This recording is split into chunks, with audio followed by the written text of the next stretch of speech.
What's up nga sa inyo guys, welcome back again sa channel ko. At for today's video vlog nga po ay mag-unboxing tayo ng CAT wireless headset. At ito naman po yung nakalagay sa right side, yung TF card, game at music. At meron nakalagay na malaking LED dito sa bandang taas. At kapag titignan naman natin siya sa likod, ito yung model niya, AKS28. So tapos may nakalagay dito na Lovely Cure at yung LED flashlight, fast quality, TF card, and HD voice. So ito yung full specification niya at pwede rin po siyang may wire at Bluetooth. At kapag dito naman po sa gilid, nandito po yung mga pagpipiliang kulay. So merong pink, violet, indigo, green, at yung black. Maraming salamat nga po sa Catch You Store. Pinadala nga po nila itong CAT wireless headset. At nung pinadala nga po nila ito ay magkasama nga po yung dalawang item, yung air purifier.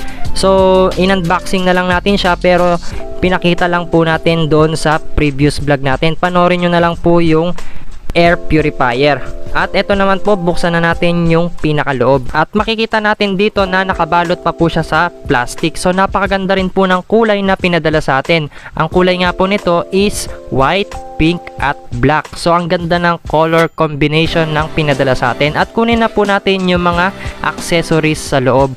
So kung makikita ninyo, ayan na lang po yung mga nakalagay sa loob.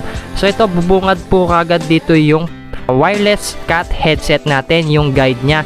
So kapag hindi nyo po alam, pwede nyo pong basahin dito. Meron po siyang English version at yung Chinese version. So nakalagay po lahat ng detalye niya dyan. Pero ide-demo ko po sa inyo kung paano siya gamitin. At kunin na po natin itong mga nasa loob. Ayan, wala na pong laman dito sa box. At ito naman po yung USB cable niya. So rechargeable po yung wireless headset natin. So i-charge nyo lang po siya ng mga 5 hours kapag bagong bili. At ito naman po yung jack nya. At pwede nyo naman pong isaksak dito sa cellphone ninyo at dito sa CAT wireless headset natin kung ayaw nyo pong paganahin yung Bluetooth.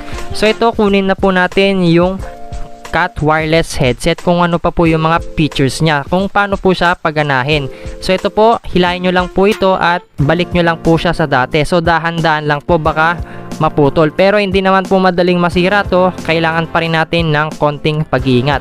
So ganito na po yung itsura niya kapag naayos na natin yung headset natin. So para talaga siyang style na pusa. Napakaganda po ng design niya. At ipapakita na po natin yung mga nakakabit dito sa wireless headset. So kung makikita po ninyo dito sa left side, nandyan po yung mga buttons. At dyan po nakalagay yung pagsasaksakan natin ng jack, yung pinakita po nating wire kanina. So dyan nyo po isasaksak.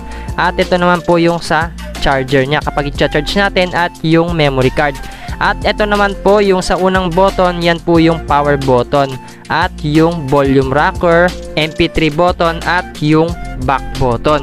So kapag gagamitin po natin siya ay tumatagal po siya ng 7 hours kapag nagbi-music po tayo. Ayan, paganahin na po natin siya. So ilolong press nyo lang po yung power button, at kapag umilaw na po yan is gumagana na po yan, no? Napakaganda po talaga. At tatry naman natin siya kung ano yung itsura niya kapag madilim. So papatayin muna natin yung ilaw dito. Ayan, so patayin muna natin yung ilaw ng ring light natin. So ganito po siya, napakaganda, no? Talagang center of attraction kapag meron po kayong ganito. At maganda rin siya pang live stream. Buksan na po natin yung ring light. At ngayon naman po ay ipapakita ko naman po kung ano yung itsura niya kapag nagcha-charge. So ito po, ilalagay na natin yung charger niya at i-charge na natin siya.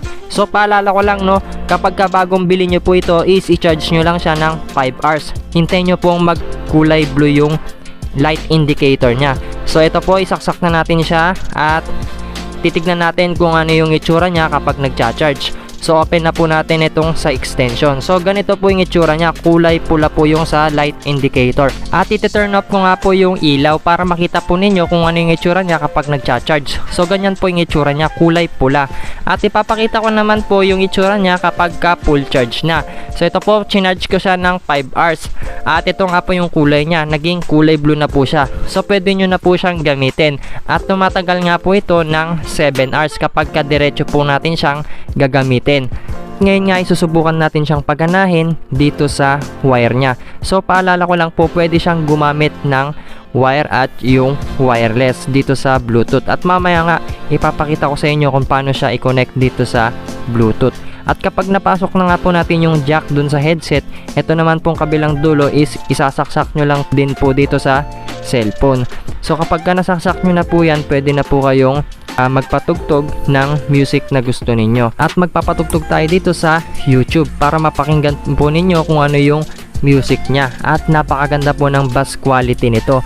At ito po, ipo-full volume ko po yung sa cellphone at dito sa Cat wireless headset. At pwede nyo rin pong pahinain at palakasin dito sa pindutan niya, dito po sa left side. So ayan po yung mga buttons, yung napaliwanag po natin kanina. At ngayon nga po is ipaparinig ko na sa inyo yung tunog niya.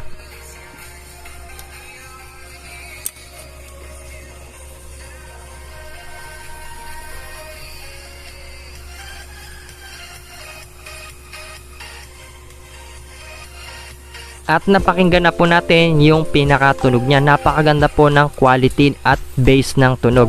At ngayon nga po is ituturo ko naman po kung paano siya i-connect dito sa Bluetooth. So turn on nyo lang po yung Bluetooth ninyo at kapag lumabas na po itong mga pagpipilian, hanapin nyo lang po yung pangalan na AKS-28. So scroll down nyo lang po yan at makikita nyo yan sa pinakadulo. So i-click lang po natin ito at kapag nag-pairing na po yan, may lalabas na Bluetooth pairing request. So okay lang po natin. At kapag na okay na po natin yan, is pupunta na po yan sa pinakauna. At nakalagay nga po doon is connected na siya sa device. At ready to play na nga po tayo dito gamit ang Bluetooth. At i-play nga po natin ulit yung pinatugtog nating music dito sa YouTube. So yan, kung mapapansin ninyo dito, meron na siyang LED light. Kapag ka naka-wire po siya, is wala po siyang ilaw. So kapag ka Bluetooth naman po, is umiilaw po siya.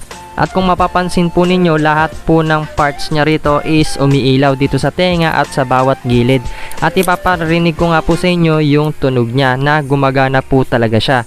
So yan, working na working po talaga yung Cat wireless headset. Mapa-wire man po yan o Bluetooth. At dito na nga po magtatapos yung video unboxing natin ng Cat wireless headset. Napakaganda po ng review nito at orderin nyo na po siya sa Shopee. Napakaganda po ng tunog niya, pati yung bass. So wag nyo pong kakalimutan mag-subscribe and hit the notification bell para lagi po kayong updated.